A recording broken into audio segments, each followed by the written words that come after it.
From here on, nothing goes down unless I'm involved. No blackjack, no dope deals, no nothing. A nickel bag gets sold in the park. I want in. Yes. We are back again with another verified DB teach tape. It's your gracious host, Mr. VDB, back once again to kick a little game, to kick a little flavor for all my young DBs out there. And I got a special treat for y'all this evening, or tonight, or whenever you're watching it. Listen, tonight we're going to break down a destroying one-on-one session. Shout out to the legend Destroying. Does a lot of one-on-ones, very known in the football community. But we're going to break down these one-on-one sessions, and the reason I want to do this because a lot of young DBs participate in these one-on-ones, and I see a lot of young DB mistakes that you're going to have to correct at the next level, family. You have to correct these mistakes. So I think this is the perfect opportunity to break these things down. I know I have a lot of high school DBs watching me, DBs that'll be freshmen next year in college.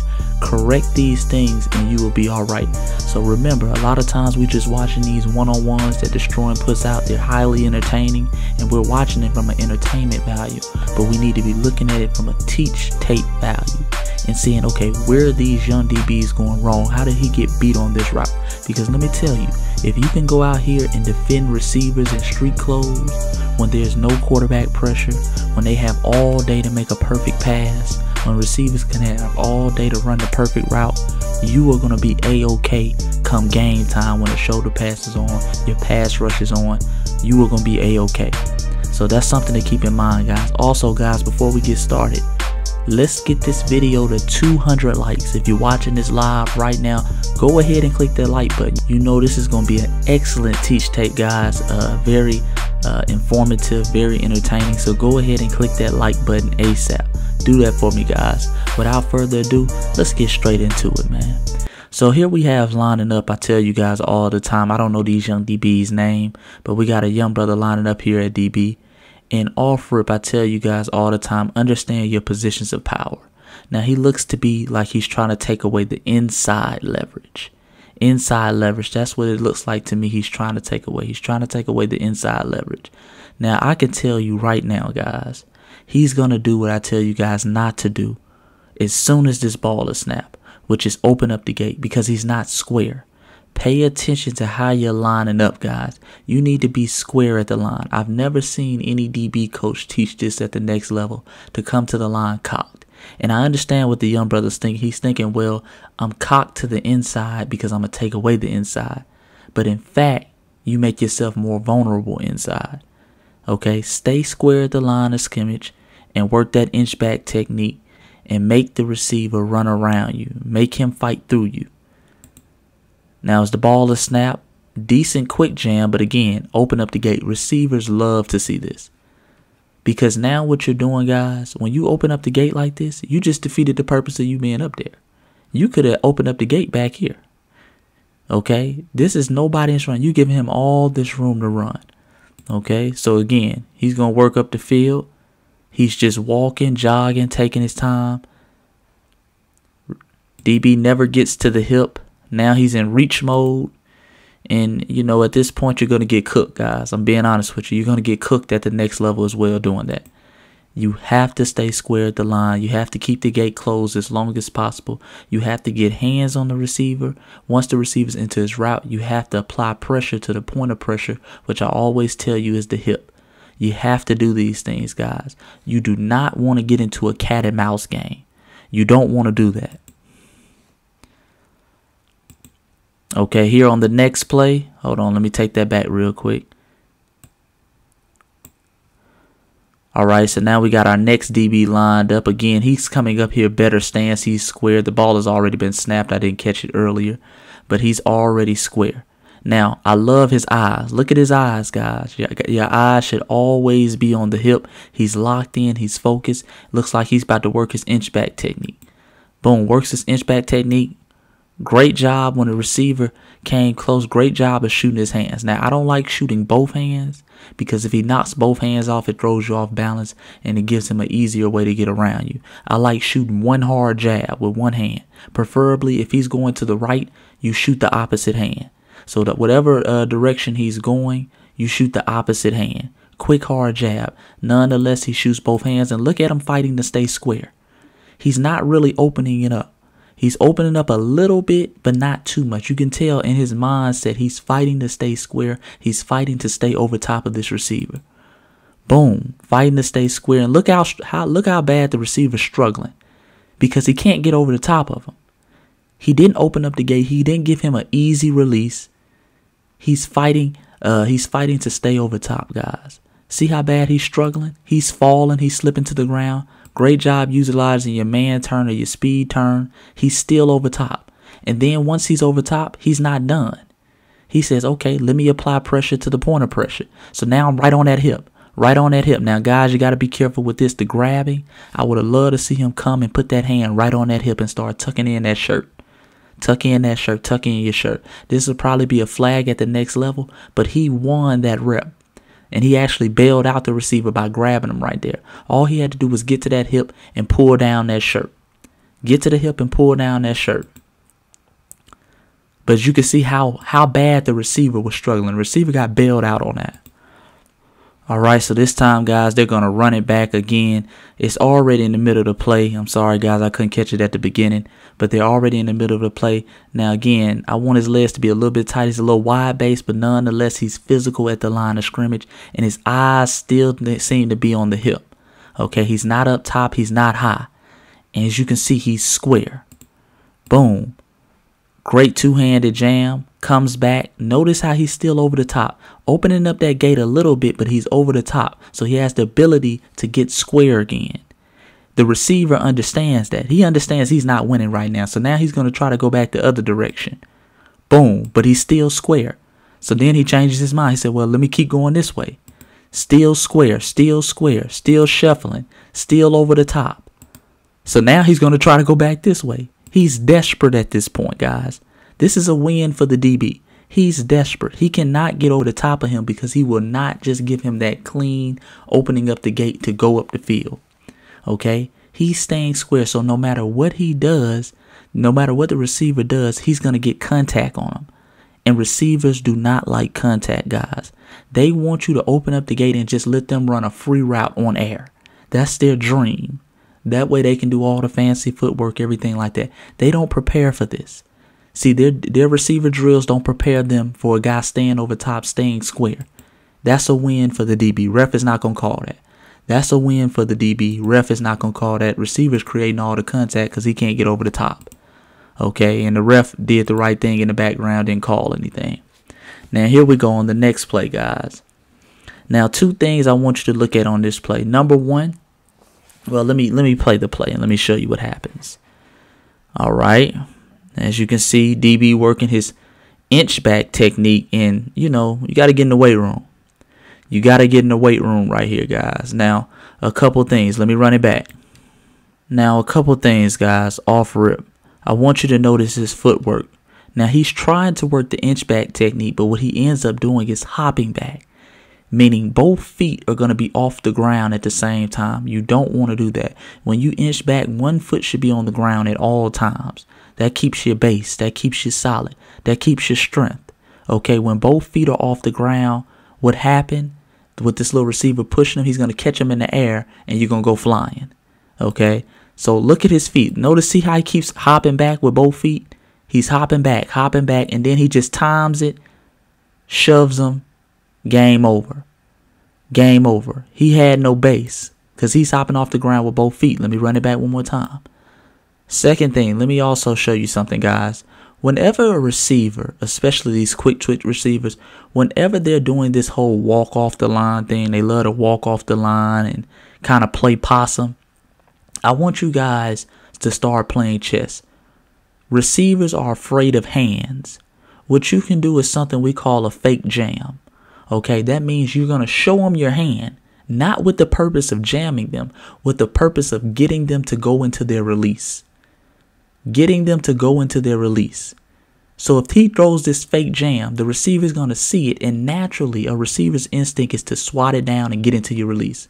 Okay, to swim move and get into your release, to dip and rip and to get into your release. They fear hands, guys.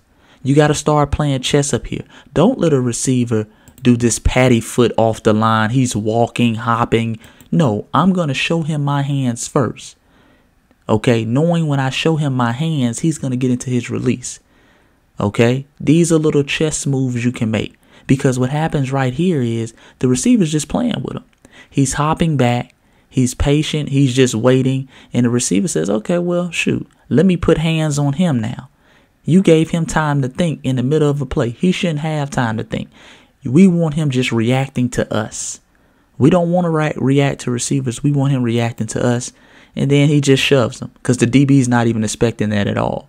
So he just gave him everything he wanted on that route, guys. So 2 things, again, to keep in mind on that. Number 1, when you're practicing your inch back technique, 1 foot should be on the ground at all times, guys. You don't want to hop with both feet off the ground. Okay, little things like that will allow you to get pushed down or pushed over. Okay, and second thing, for these receivers who like to walk off the line, they like to play possum, they love to line up off the line where you can't really get a jam on them, practice working a quick jam. Show your hand out there with the purpose not to jam them, but for them to show you their release. Naturally, all receivers, when they see that hand, they're going to get straight into their release. They're going to try to hit it. They're going to try to dip and rip. That's what we want. We don't want them playing possum at the line. We want them getting into the route. Okay, don't give him all day. All right, here we again. We got another young DB up here. This brother looks pretty old, but you know, we got he's a receiver. I believe he is, but he's just out here playing DB. Nonetheless, we'll use it as a teach tape. Number 1, he's kind of in no man's land. Don't ever be in no man's land, guys. I don't like this one with 2 yards off and all this type of stuff. The line of scrimmage is right here. Get up on the line of scrimmage. You're kind of in no man's land. You can't, your arms aren't 2 yards long. Okay, so I mean, you just, like I said, you're in no man's land. Then off rip, again, opening up the gate.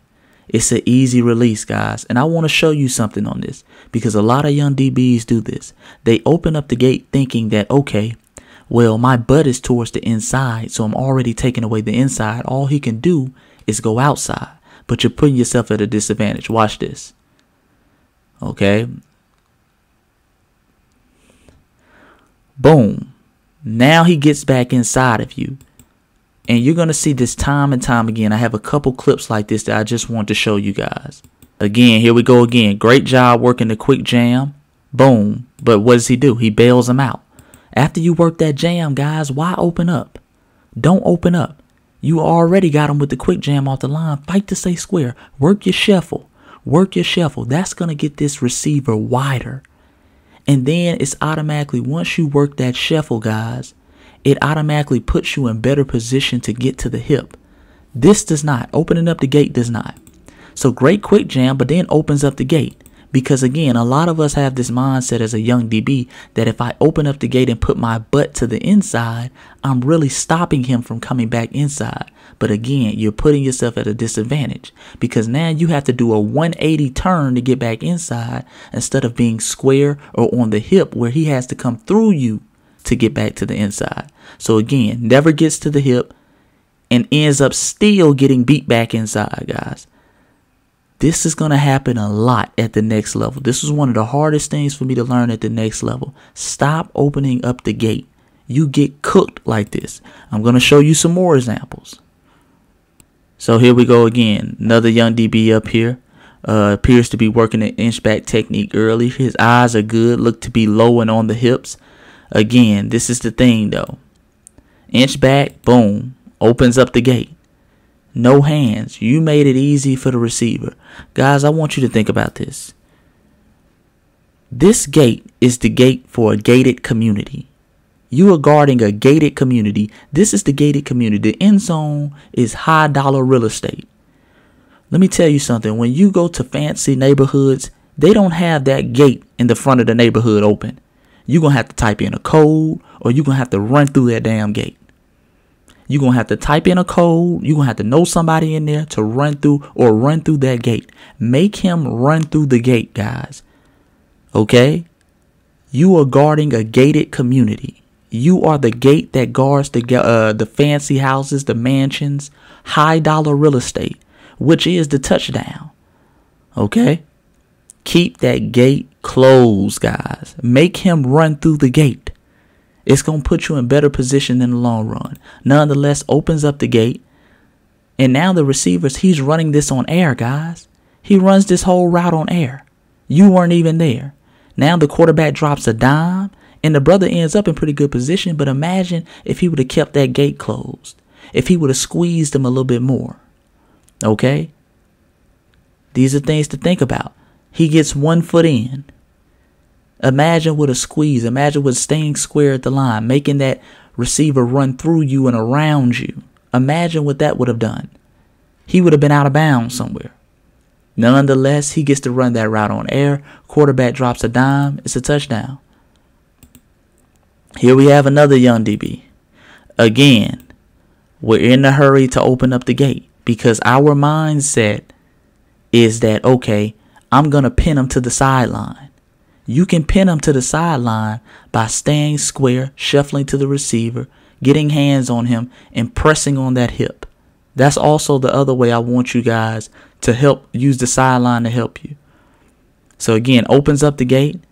Now he's trying to get to the hip, but now he ends up in no man's land. He's over top. Look at all this space. Right now, you're playing cat and mouse. You're going to lose as a DB every time. Playing cat and mouse with these quick twitch receivers. Hell, even with the big receivers. You're going to lose every time.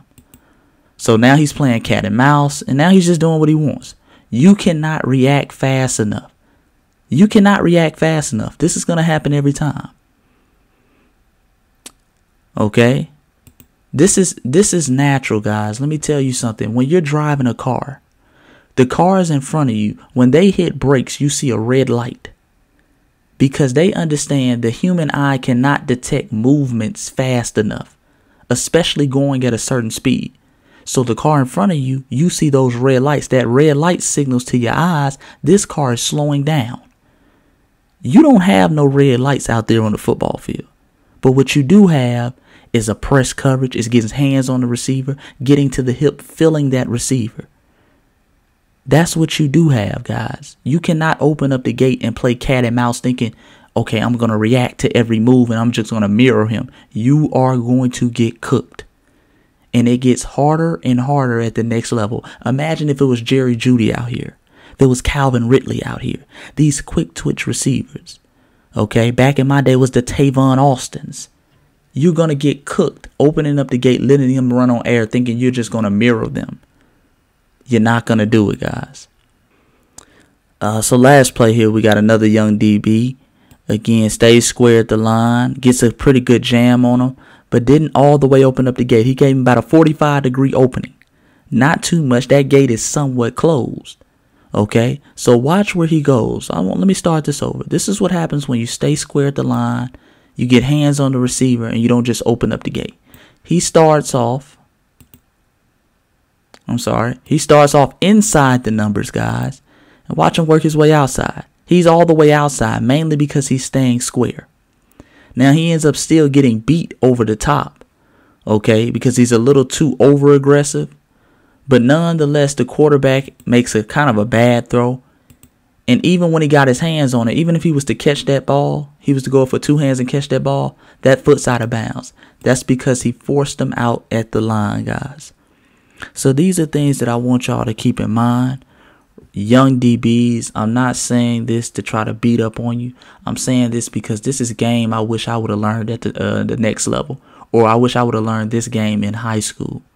Okay, guys, my biggest thing coming into college, Division I college football, is number one, I opened up the gate too damn much and I put myself in cat and mouse situations, which got me cooked 9 times out of 10. And that's going to get you cooked 9 times out of 10. Okay, so keep that gate closed. Stay square as long as possible, especially in goal line, guys. Especially in goal line. Make him throw a dime. Make him throw a dime. Keep that gate closed. Stay square. Once they're in the middle of their route, get to the hip and squeeze. Apply pressure to the point of pressure. Don't sit there and watch a receiver run down the sideline thinking, oh, well, whatever he does, I'm going to stop and react to it. You cannot react as fast as he can. He knows where he's going. You're trying to guess at it. You're always going to be a second late. Okay? So these are the basics, these are the fundamentals to keep in mind. I hope you guys enjoyed this Verified DB Teach tape. Again, let's get this video to 200 likes. Last time it took about 3 to 4 weeks to get to 200 likes because I didn't tell y'all. But if you want another Verified DB Teach tape, get this one to 200 likes. Also, guys, let me know in the comment section, do you like the high school edition? Do you like the Destroying edition? Or do you want me to go back to doing the in-game college film teach tapes with the DBs who are already in college? Let me know. I think this was a good refreshing teach tape because I got a lot of high schoolers who watch it. So just let me know at the end of the day, guys. It's your gracious host, Mr. VDB. I'm out.